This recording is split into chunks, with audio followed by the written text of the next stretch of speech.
The boy slid a wrinkled $50 bill across the cafe table. "Sir, I just need a dad." For one day, the spoon stopped clinking. A barista froze mid-D. Pour. Ethan stared at the bill as if it carried smoke. His jaw tightened. He hadn't been called sir in months, hadn't looked anyone straight in the eye in years. He should laugh. He should say no. But something in the boy's tone, steady, quiet, older than his size, made him pause. "Where's your dad?" he asked. The boy's shoulders lifted. "Busy. Or gone. Depends on the day." He pushed the money closer, small fingers trembling. "And my name's Noah."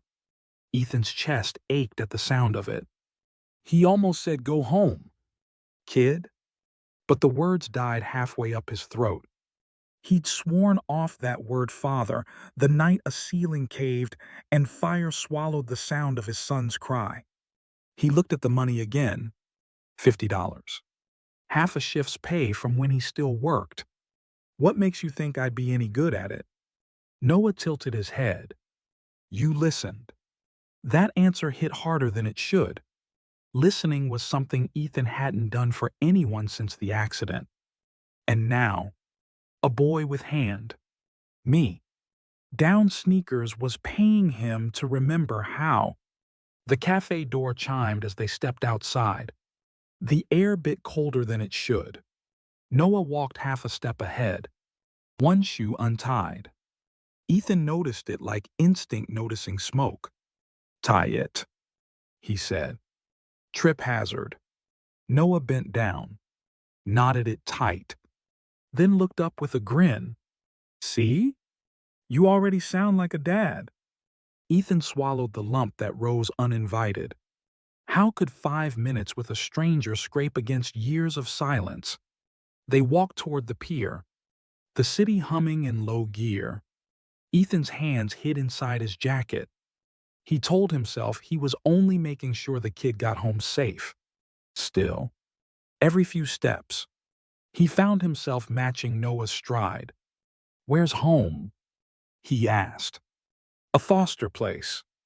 I sneak out sometime. Don't be mad?" Ethan's reply came out softer than intended. "Not mad. Just careful next time." Noah glanced up, squinting. "You sound like you used to be in charge of people." Ethan gave a hollow laugh. "Something like that." He didn't say firefighter. He didn't say father. By the time they reached the waterfront, the sky had turned bronze. Gulls argued above them, wind stung with salt. Noah leaned over the railing, counting boats. Ethan's hand moved automatically to the back of the boy's jacket. Noah looked over his shoulder, surprised, then smiled. "You do care. Don't read into it," Ethan muttered. But he didn't let go until Noah stepped back. Some instincts refused to retire. They bought fries from a street cart, Noah's idea. His money. Grease stained his fingers, laughter spilled out between bites. "Keep the last one," Ethan said. "You earned it." Sunlight faded to amber, then gray. Noah pulled out a pencil and a crumpled receipt. He drew two stick figures under a crooked roof. One had broad shoulders. Ethan looked away, jaw tight. "What's that?" he asked, though he already knew. "Me and Dad," Noah said simply. The word detonated softly in Ethan's chest. He stared at the water. The smell of smoke from years ago rose like it had just waited for air. He'd been right behind his own son. 1 second too slow, one promise too late. And ever since, the world had been measured in what? Ifs. "Why me?" he asked quietly. "Why not someone better?" Noah shrugged. "You look like someone who'd tell the truth, even if it hurts." Ethan huffed out a breath that was almost a laugh. Maybe truth was all he had left to give. They turned back when the sky went violet. He didn't know why he was still walking beside the boy, only that leaving now felt wrong. A flicker of something old, like duty, pulsed beneath his ribs. The grocery's neon sign buzzed them into warmth. Noah tapped mangoes like drums. How do you know if they're sweet? Ethan showed him. The soft press near the stem, the smell like summer trying to come back. At the register, Noah fumbled with coins. Ethan slid $1 forward without thinking. The cashier smiled at them as if they'd done this before. When did we sneak into his vocabulary? Later. At a diner with peeling paint and brave slices of pie. They sat in a corner booth. Noah stirred his chocolate milk, straw tapping the glass like a heartbeat. I used to think dads were superheroes, he said. Now I think they're just guys who stay. Ethan studied the ceiling. Counting tiles didn't add up to courage, but he tried anyway. What do you say to a kid who's asking for what you already failed to be? A waitress dropped crayons beside their check. Noah drew the same 2 stick figures again, this time closer, shoulders touching. Above them, in thick block letters, me and Dad. Ethan reached out to steady the page. His thumb left a faint print near the word Dad. He didn't know if it was approval or surrender. Maybe both. Silence lingered between them, not awkward, just full. Noah's voice, when it came, was small and careful. Dad, can we split the pie? The word hung there, warm and dangerous. Ethan's fork froze halfway to his mouth. He should correct the boy. He should hand the word back. But something about the moment, the hum of the jukebox, the smell of cinnamon made it feel like a prayer answered too late. He met Noah's eyes. Yeah, kid, he said softly. We can split it. Outside. A siren wailed and faded, moving away this time.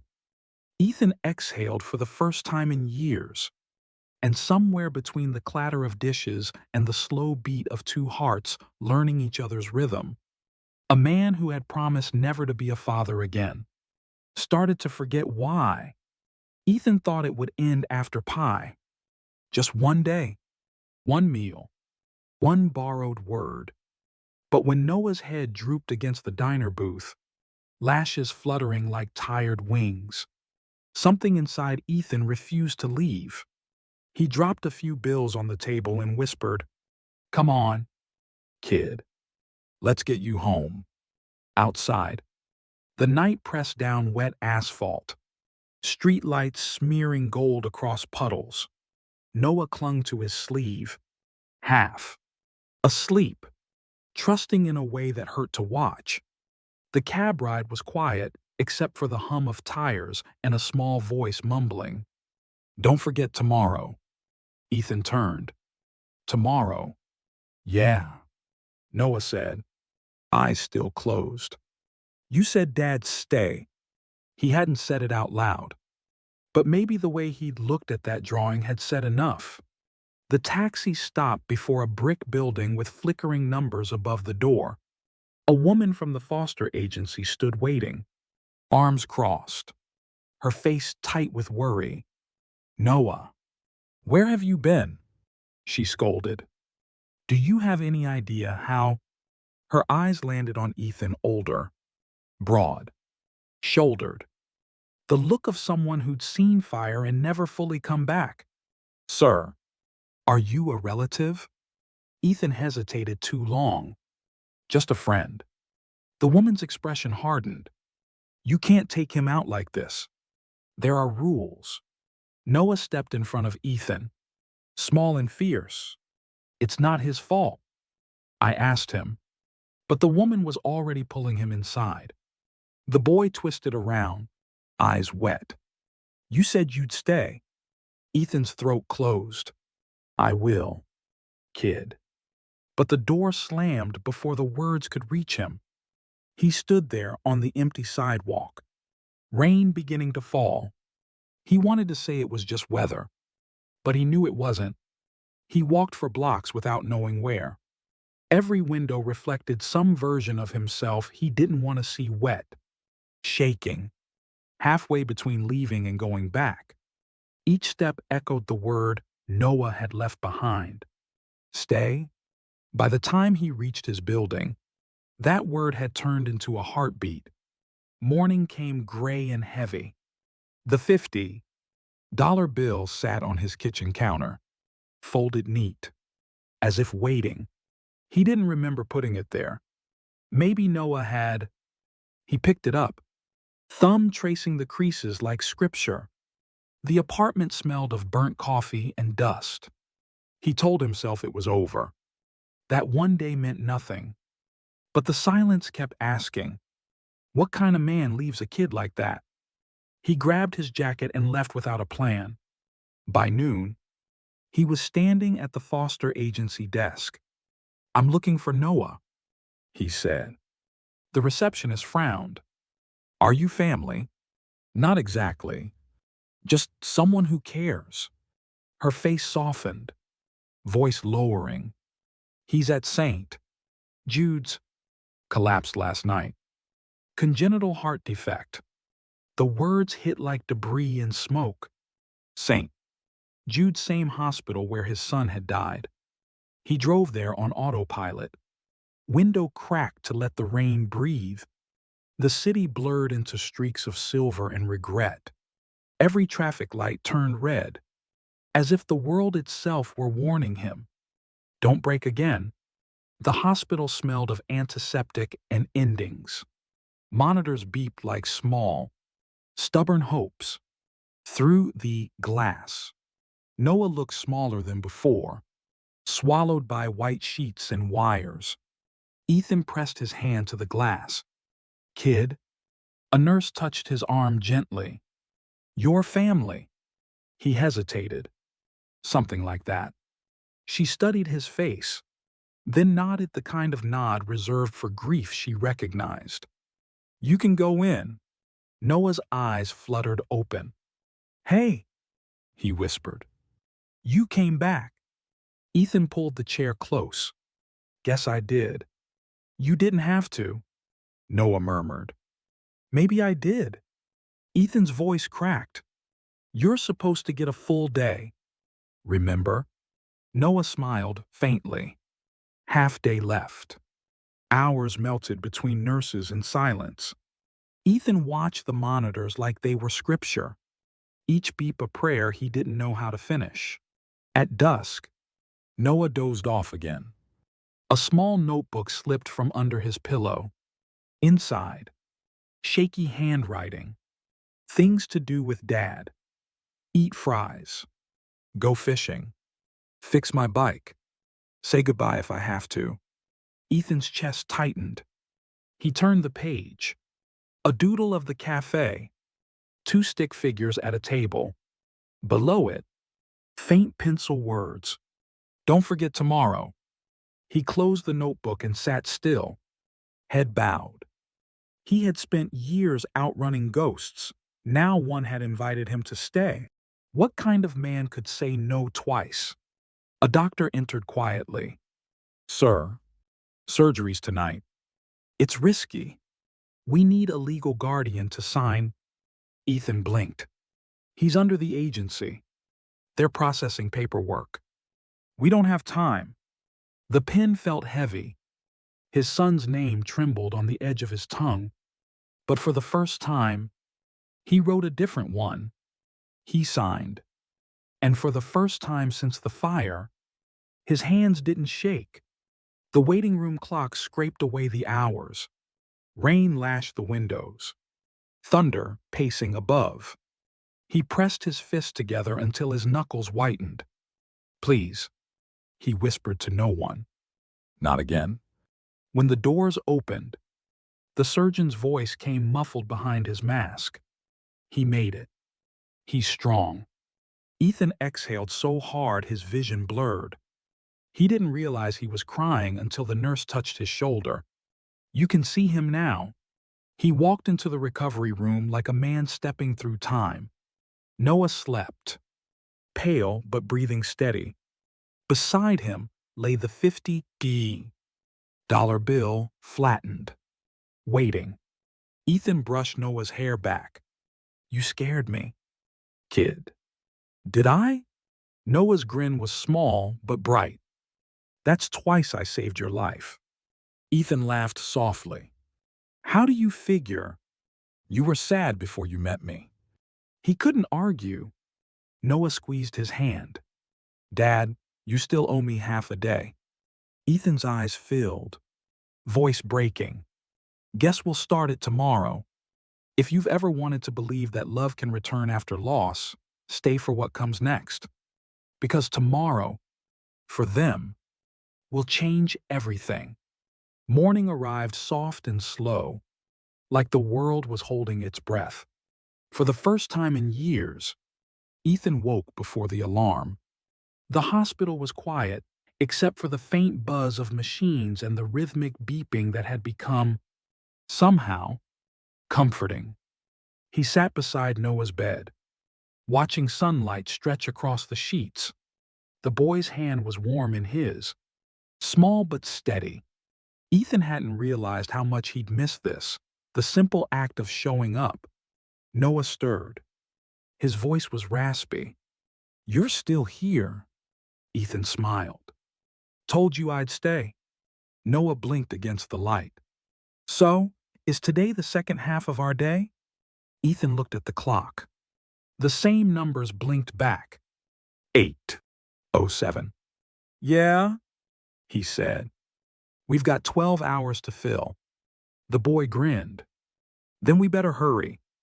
A nurse checked Noah's vitals and laughed softly. "He's been asking for pancakes since 6 a." "Ma," Ethan chuckled. "Then pancakes it is." They wheeled him down to the cafeteria, ivy pole squeaking like an old song. Noah watched people passing the tired faces, the families with flowers. "Do they all get better?" he asked. Ethan paused. "Not everyone, but some do. And the ones who don't," he took a breath, "sometimes they teach the rest of us how to live." Noah thought about that for a moment. "Maybe that's my job," he said quietly, "to remind people they can still love." Ethan's chest tightened, but he forced a smile. "Then you're doing it right." Later that morning, they sat by a window overlooking the city. Clouds drifted slow, forgiving. Ethan pointed out a red car crawling down the street. "That one's racing nobody, but still trying hard." Noah giggled. "Kinda like you." Ethan grinned. "Yeah, maybe." He hesitated, then asked, "Do you ever think about your real dad?" Noah shrugged. "Not much." Maybe he had reasons. There was no bitterness in his tone, just quiet acceptance.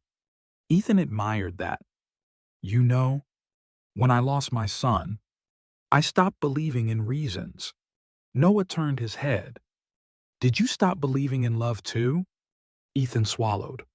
"For a while. Yeah? But you messed that up for me." The boy smiled, eyes half closed. "Content. Some silences don't need to be filled. They just need to be shared." Around noon, a doctor stopped by with good news. The surgery had gone well. Recovery looked strong. And if things continued like this, Noah might be discharged in a week. Ethan exhaled like someone learning to breathe again. "Where will he go?" he asked. "The agency will decide," the doctor said gently. "But they mention you signed as guardian. That means you'll be part of that decision." The words lingered. Part of that decision. He looked at Noah, the boy now asleep with chocolate syrup on his chin. Ethan realized the day he thought he was borrowing might never really end. Afternoon light spilled across the hallway as Ethan stepped out to make a call. He dialed a number he hadn't touched in years, his ex-wife, Grace. It rang 3 times before a familiar voice answered. Ethan. He froze. Yeah. I wanted you to know. There's this kid. He told her everything: the cafe, the $50, the hospital. For a moment, there was only quiet on the other end. Then she said softly, You sound like you again? Ethan closed his eyes. Maybe I am. Grace's voice trembled. Don't lose him too.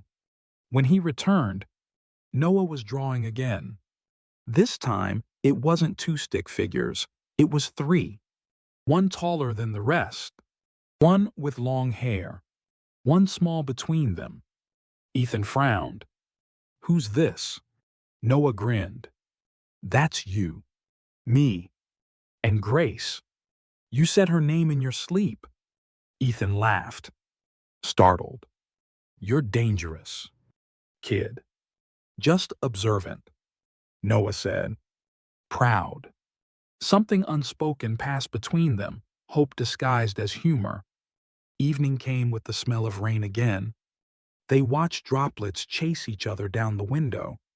Noah whispered, If I fall asleep tonight and don't wake up, promise you'll still finish the day. Ethan's heart stuttered. Don't talk like that. I'm serious. You said Dad's stay. So stay for whoever needs you next. Ethan squeezed his hand. I'll stay. Noah. For you. For me. The boy smiled. Content. Then I can rest. The monitor hummed. Steady and soft. Outside, thunder rolled like an echo of their promise. But Noah did wake up. And the next morning, when discharge papers came, Ethan was still there.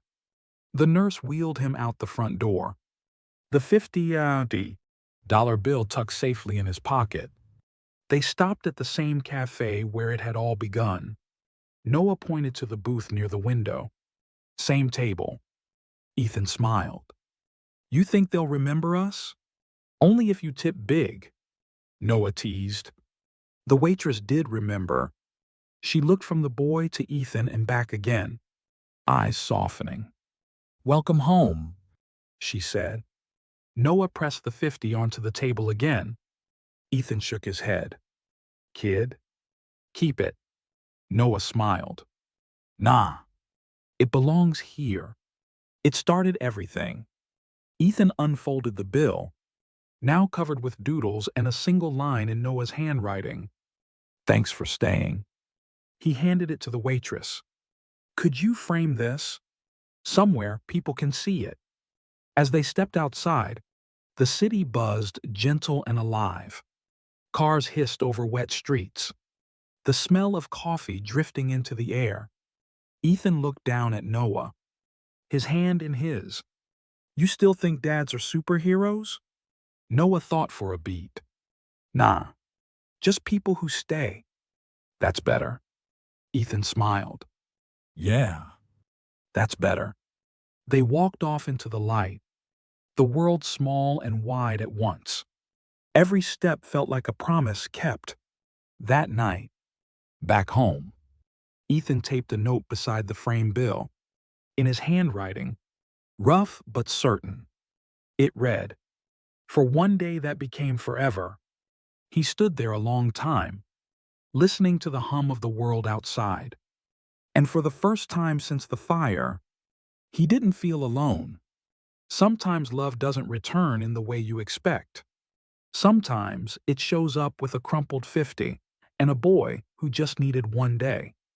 And sometimes one day is all it takes to start over.